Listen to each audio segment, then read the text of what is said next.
El Nasdaq hoy miércoles cayó 3.3%, el S&P 500 cayó en 1.95%, empresas como Google cayeron 4%, una empresa sumamente sólida. Empresas con valuaciones más altas, empresas que no son rentables, cayeron de una manera muchísimo más acelerada y fuerte. Empresas como Roku, por ejemplo, o Square, por ejemplo, que ahora es Block, cayeron muchísimo más fuerte. ¿Y qué pasó? ¿Por qué se cayeron estas acciones? Pues sale un sencillo reporte de la Fed, unas minutas que comparten que ahora llegan a todos los encabezados de las noticias en CNBC, en Yahoo Finance.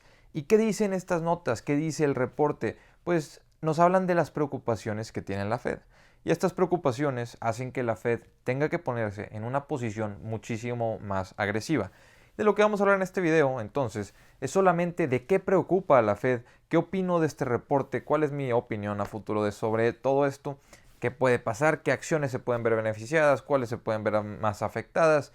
Y por cierto, el video de Charlie Munger que iba a publicar el día de hoy, lo publicaría el día de mañana, jueves, porque, bueno, hoy estaba lleno YouTube de videos sobre noticias y cuando pasa eso, porque la bolsa cae fuertemente más de lo que se esperaba, rara vez los otros videos pues tienen atención. Y como Charlie Munger es uno de los inversionistas que a mí más me gusta, en realidad sí quisiera que la mayor cantidad de gente pueda ver ese video. En otras ocasiones ustedes me han visto publicar a las 4 de la mañana, me han visto publicar en Año Nuevo, me han visto publicar el 24 de diciembre. En realidad las vistas me dan igual. Pero como es un tema que a mí me interesa y una persona a la que yo admiro, pues sí quiero que se escuchen sus palabras. Pero ahora sí, hablar de esto que está haciendo que las empresas tecnológicas que no son rentables caigan fuertemente y que las empresas que sí son rentables tengan una compresión de múltiplos. ¿Qué es esta compresión de múltiplos? Porque si volteamos a ver a futuro, se va a hablar mucho cuando se esté subiendo las tasas de interés, que va a ser algo que eventualmente va a pasar. La compresión de múltiplos nos habla de cuánto está dispuesto a pagar el mercado por las utilidades de las empresas. Entonces, como ejemplo, Walgreens actualmente tiene un múltiplo de 10. Yo invierto en Walgreens, para dar este ejemplo, porque espero que tenga una expansión de múltiplo. No se merece un PER de 10. El promedio de la bolsa es un PER de 20. Y Walgreens pues es una empresa con solidez. Entonces no espero que cotice a un 20 o a un 25 como una empresa pues de crecimiento, pero sí como una empresa sólida. Entonces a un PER de 15. Ese PER de 15 pues quiere decir que Walgreens con las ganancias actuales se revalorizaría en 50%, aumentaría su valor en 50%, porque por cada dólar de utilidad estarías pagando 15 veces eso en lugar de 10 veces eso. Eso es cuando hay una expansión de múltiplo. Cuando hay una compresión de múltiplo, que es de lo que se habla cuando las tasas bajan, y como el tema de las tasas va a ser recurrente y lo van a ver en otros videos, pues va a ser mencionado varias veces lo de la compresión de múltiplos. Este caso es que, por ejemplo, Apple está cotizando un PER de 33. Tú invertir en ella un PER de 33 quiere decir que estás pagando 33 veces sus utilidades actuales. ¿Qué pasa si hay una compresión de múltiplo? Quiere decir que el mercado está dispuesto a pagar menos veces sus utilidades, por lo cual por Apple en lugar de pagar 33, pues pagarían un PER de 27, por dar un ejemplo nada más. Entonces estás hablando de que caería en valor pues aproximadamente un 17-16%, siendo la misma empresa solamente cotizando a un menor múltiplo, teniendo las mismas utilidades. ¿Y por qué se habla de las tasas de interés ahora sí? Pues bueno, la Fed nos menciona que está preocupada porque la inflación está aumentando mientras los casos están aumentando y mientras la economía se estabiliza o se vuelve más sólida. ¿Por qué es que se preocupan eso? Pues porque se creía que con la economía mejorando, estabilizándose, ya no habría tantos problemas en la cadena de suministro, se iba a controlar. Y no es así. La economía se está estabilizando, lo que quiere decir que la gente está volviendo a tener dinero para gastar, mientras que las cadenas de suministro no se corrigen, por lo cual la gente ya está pudiendo gastar un poco más, las cadenas de suministro no se han arreglado, entonces gastan más con problemas de suministros, los precios de todo aumentan más rápido de lo que la Fed esperaba, creando inflación. Lo que se pensaba era que con los casos aumentando, pues no habría tanta gente saliendo a comprar cosas o gastarían menos, como pasó anteriormente en el 2020 o a mediados del 2021 con las preocupaciones que había. Y bueno, lo que sucedió fue lo contrario. Hubo más casos y también más gasto. Y la economía pues se fortalece, pero se afectan más las cadenas de suministro, las cuales creían que se iban a arreglar en un solo año. Y ahora en este reporte mencionan que las cadenas de suministro, ellos esperan que se arreglen en los próximos años. No dicen uno o no dicen dos, dicen próximos años. Entonces, pues si volteamos a ver lo que dijo Nike hace unas semanas en su reporte, era que esperaban que para junio ya estuviera solucionada la cadena de suministro para Nike, por ejemplo. Y si volteamos a ver lo que decía AMD, los chips, esperaban que ellos tuvieran una cadena de suministros regularizada para diciembre del 2022. Eso es menos de un año a partir de este momento en enero, pero la Fed nos dice años, entonces ¿a quién voltear a ver y a quién escuchar? ¿O será que la Fed tiene información atrasada porque la Fed hizo este reporte en diciembre y pues AMD y Nike a lo mejor ya están actualizando sus números? No lo sabemos. No sabemos quién tenga la información atrasada. Lo que sí sabemos es que la Fed está preocupada por esto. Y que a la Fed le preocupe la inflación, pues nos habla de una Fed que está dispuesta, como lo mencionan, a actuar más rápido. Y actuar más rápido quiere decir acelerar la reducción de los estímulos. Y acelerar la reducción de los estímulos quiere también decir acelerar la subida de tasas. Antes se esperaba que no hubiera subida de tasas en 2022. Ahora, el último trimestre se esperaba que en 2022 hubiera 2 subidas de tasa. Después de este reporte se espera que en 2022 haya 3 subidas de tasa.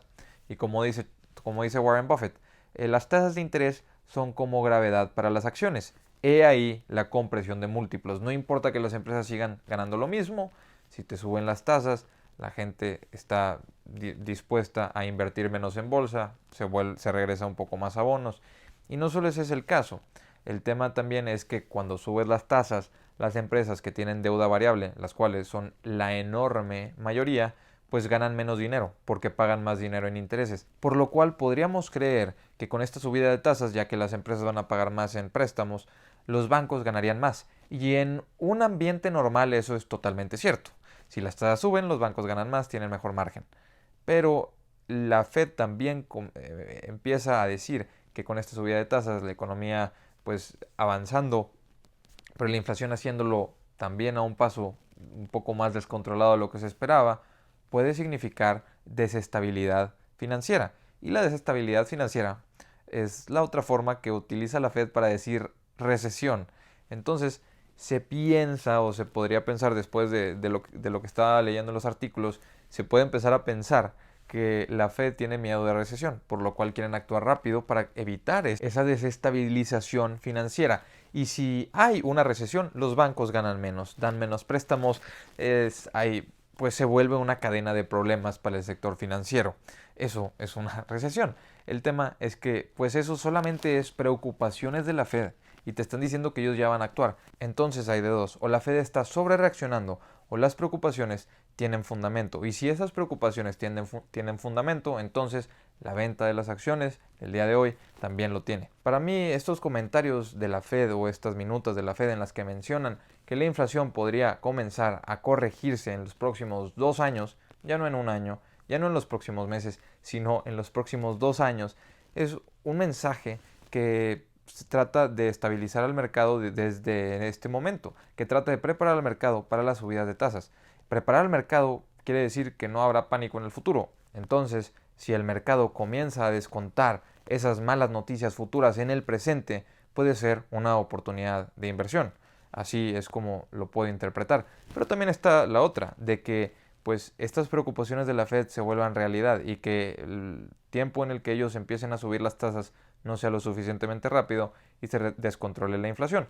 Para eso podemos voltear a ver qué acciones subieron el día de hoy y darnos una idea de cuáles son las empresas que son saludables o que pueden mantenerse saludables en un ambiente inflacionario. Y esas son las compañías de telecomunicaciones, por ejemplo, las compañías de energía. Sí, Michael Burry invertía en esas compañías de energía y también invertía en compañías de estilo de ingresos recurrentes, como por ejemplo CVS, que la gente sigue yendo a comprar a las farmacias independientemente de cuál sea la inflación. Y bueno, Michael Burry se preparaba para eso, pero vemos que el mercado también reacciona de esa manera cuando hay preocupación de inflación. Empresas que subieron hoy, aparte de las telecomunicaciones y aparte del sector de las energías, fueron empresas como Procter Gamble, como Kimberly Clark, que produce el papel higiénico, por ejemplo, Colgate, Clorox, y esas empresas, pues a final de cuentas, si tienes preocupaciones inflacionarias, pueden ser buenas empresas para considerarlas. Y por ejemplo, las compañías de telecomunicaciones que las mencionaba, pues AT&T o Verizon o T-Mobile pueden llegar contigo o en tu contrato anual, cuando te lo renueven, pues te ponen en el contrato la cláusula de que va a subir si sube la inflación, que no es necesario, puede ser un contrato fijo, pero si es un contrato fijo, al final del año lo pueden subir por encima de la inflación y es complicado que quieras cambiarte de compañía. Y si sí lo haces, pues como quiera, lo mismo está sucediendo en las otras compañías. Entonces, pues es ver la más sólida, la que menos deuda tenga y la que más te guste también. Es hacer ese análisis. Pero a final de cuentas, opciones para protegerte de la inflación hay. Lo que a mí me preocupó escuchar fue este mensaje acerca de las cadenas de suministros. Yo esperaba también que se solucionaran este año, como mencionaban Nike o AMD, pero la Fed pues menciona años en plural y eso a mí me preocupa un poco, pero lo que voy a hacer es poner atención a los reportes trimestrales de las empresas. Empresas, por ejemplo, que tengo en mi portafolio que se ven afectadas por las cadenas de suministro, que ganan menos cuando no hay suficientes suministros para ellos producir, pues son un ejemplo, Corsair Gaming. Hay otras empresas que no se afectan, como Facebook. Pues Facebook, el único efecto es que pues hay menos empresas que están haciendo publicidad para sus productos y no tienen suficientes productos, lógicamente, o si no tienen suficiente presupuesto. Pero el impacto es mínimo. En Corsair Gaming el impacto es mucho más fuerte y con cadenas de suministros con problemas en la cadena, pues los ingresos van a desacelerarse también. Y eso que también nos habla de inflación, la inflación nos habla de posible recesión, la recesión pues ni hablar. Entonces, la Fed también, del otro que no se mencionó y se me hizo curioso, era acerca de las bienes raíces. La subida en los precios de las bienes raíces pues no fue algo que se consideró mucho y la subida en tasas puede hacer que el precio de las bienes raíces en Estados Unidos baje. Nada más me hubiera gustado ver algún párrafo en el reporte acerca de este tema, pero al menos que algo de ese reporte se me esté olvidando, yo no vi esa información. Para mí, lo que más vale en estos momentos es estar invertido en lo que confías y tener un portafolio diversificado. Cuando digo diversificado no me refiero a más de 15 empresas o más de 10 necesariamente, pero sí diferentes sectores. Por ejemplo, pues en mi portafolio Disney, Corsair Gaming y Facebook son tres posiciones grandes que están en completamente distintos, en distintas industrias. Podría hablar de, por ejemplo, Etsy o Dropbox. Y sí, Etsy y Dropbox pues podría juntarlas más como con empresas tecnológicas relacionadas con Facebook y lo entiendo. Pero la diversificación a final de cuentas está. Por ejemplo, Walgreens da una diversificación extra y Berkshire Hathaway, que de hecho ya no la tengo en el portafolio, pero pues es una de las que también se ve que se ha visto beneficiada porque la gente la ve como una protección contra la inflación. Me hubiese gustado seguirla teniendo en estos momentos, pero bueno, vendí las acciones de Berkshire hace unos meses, lo mencionaba en un par de videos y algún día a lo mejor volveré a comprar, no lo sé. El tema es que la diversificación en momentos así vale. Cuando empresas en la industria tecnológica o las empresas que no son rentables, por ejemplo las que le gustan a Cathie Wood, están cayendo especialmente fuerte, siempre hay algunas que otras industrias que no están cayendo tanto o que se están viendo algo beneficiadas por el interés de los inversionistas. Y en este caso, pues Walgreens tocó, Berkshire tocó, las empresas de telecomunicaciones. Y si tuvieras esa diversificación en el portafolio, también a veces puedes vender un poco de algunas para invertir en las que más han caído y, en fin, reestructurar. A final de cuentas, la diversificación vale. Y eso era el mensaje que quería dar en este final del video. Pero entonces, hasta aquí les dejo este video de inversionistas. Muchísimas gracias. Les dejo el grupo de Facebook en la descripción por si se quieren unir. Les dejo el Instagram en la descripción por si me quieren seguir. Nos vemos en la próxima. Hasta luego.